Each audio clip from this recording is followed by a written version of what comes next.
लकड़हारा की कहानी। छोटे से गांव में श्याम नाम का एक लकड़हारा रहता था। लकड़ी काट कर वह अपने घर का खर्च चलाया करता था।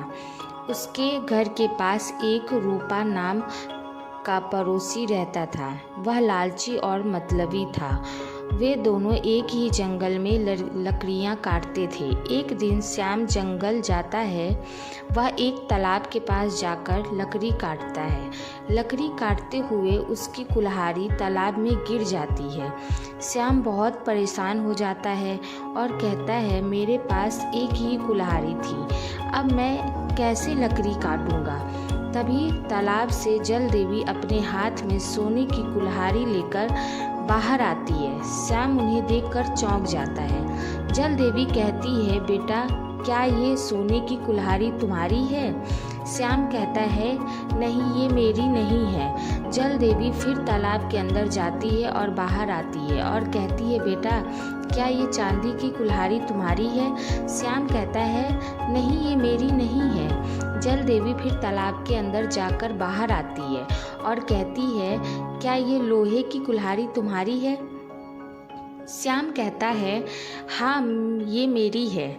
जल देवी यह देखकर बहुत खुश हो जाती है और कहती है, तुम बहुत ईमानदार हो श्याम, मैं तुम्हें ये तीनों कुल्हाड़ी देती हूँ।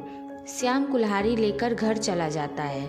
श्याम को देखकर रूपा उसकी खिड़की के पास जाकर खड़ा हो जाता है। जब श्याम अपनी माँ को सारी बात बताया तो रूपा उसकी सारी बात सुन लेता है। रूपा तुरंत लोहे की कुल्हाड़ी लेकर उस तालाब के पास जाता है और अपनी कुल्हाड़ी तालाब में गिरा देता है। तभी जल देवी अपने हाथ में सोने की कुल्हाड़ी लेकर आती है और कहती है, बेटा क्या ये कुल्हाड़ी तुम्हारी है? रूपा के मन में लालच आ जाता है और कहता है, हाँ, ये कुल्हाड़ी मेरी है। यह सुनकर जल देवी को गुस्सा आ जाता है और कहती है, तुम कितने लालची हो रूपा, अब मैं तुम्हें एक भी कुल्हाड़ी नहीं दूंगी।